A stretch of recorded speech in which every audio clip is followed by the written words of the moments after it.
जहां पे वो कह रहे हैं कि हम आईनी हुदूद जानते हैं, दूसरों से भी आइन की पासदारी को मुकद्दम रखने की तवक्को रखते हैं। ये हिस्सा किसको मुखातब, मतलब और कौन सा ऐसा इदारा है जिससे आर्मी चीफ को लगता है या इस इदारे को लगता है कि इस इदारे ने भी आइन की पामाली की है, बार बार की है, 4-5 दफ़ा की है 70 सालों में, और फिर अभी भी कर रहा है।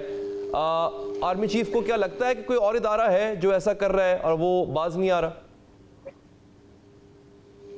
बहुत शुक्रिया अली। मेरा ख्याल से आर्मी चीफ ने आज जो खिताब किया उसका मुखातब कोई एक तरफ नहीं थी।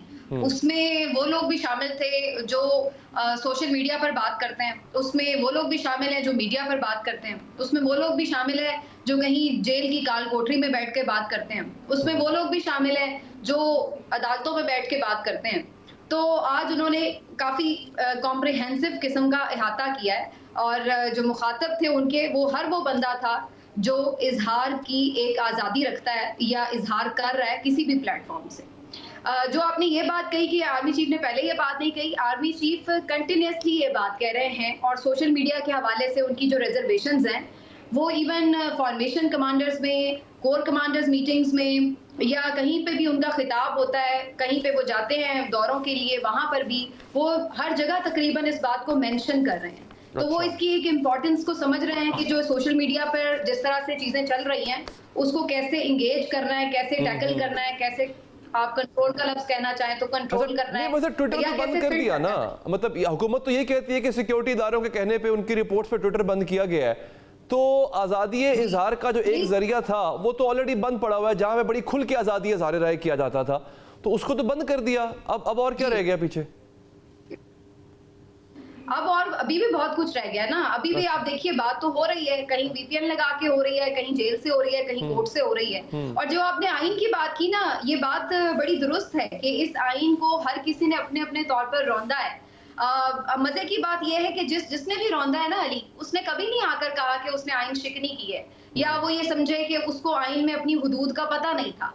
यहाँ 4-4 दफा मार्शल लॉ लगे हैं, यहाँ पीसीओ के तहत हलफ उठाए गए हैं, यहाँ पर इलेक्शंस वक्त पर नहीं कराए गए हैं, यहाँ पर साफ शफाफ इलेक्शन नहीं कराए गए हैं, यहाँ पर हमने देखा है कि मुख्तलिफ लोगों को गलत फैसलों से वज़ीर आज़म को निकाला गया है, मुंतखब हुकूमतों के तख्ते उल्टे गए हैं, लेकिन आज तक कभी किसी ने ये नहीं कहा। जिन्होंने 4 दफा मार्शल लॉ भी लगाए हैं ना, वो भी ये कहते थे कि हमें आइन में अपनी हुदूद का बड़ी अच्छी तरह से पता है।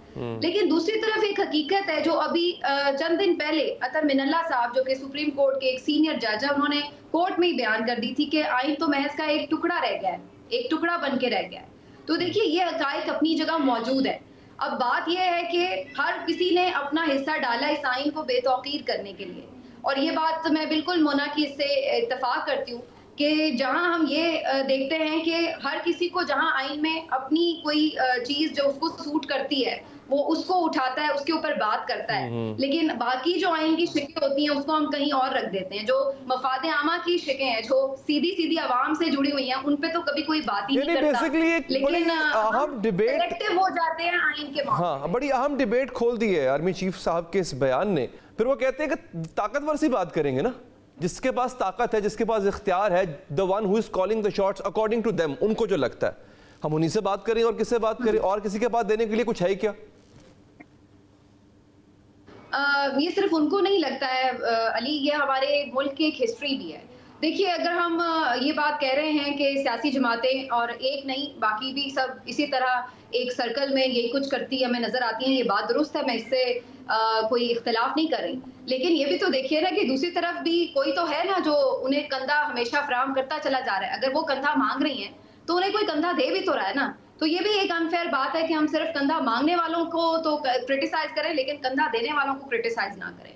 तो ये भी अपनी जगह एक हकीकत है कि सियासत में मुदाखलत रही है, हुकूमतें बनाई गई हैं, हुकूमतें गिराई गई हैं, वज़ीर आज़म बनाए गए हैं, वज़ीर आज़म हटाए गए हैं, ये सब हमने अपनी आंखों से होता देखा है, और इससे मेरा ख्याल है कि इनकार मुमकिन नहीं है। इसमें सियासी जमातें भी कसूरवार हैं, बिल्कुल दुरुस्त, और इसमें एस्टैब्लिशमेंट भी कसूरवार है, ये भी उतनी ही दुरुस्त बात है। जहाँ तक ये बात है कि ताकत किसके पास है, यही बात है कि जब वो ताकत फराहम की जाती है इसीलिए हुकूमत गिरती है, इसीलिए हुकूमत बनती है, इसीलिए बुरे दिन शुरू हो जाते हैं, इसीलिए मुश्किल टाइम शुरू हो जाता है। पहले PMLN का था, PTI का है, और हमने सियासत में देखा भी यही है कि जब मोहतरमा ने भी वापस आने का सोचा तो उन्होंने भी उस वक्त के सबसे ताकतवर शख्स मुशर्रफ से बात की।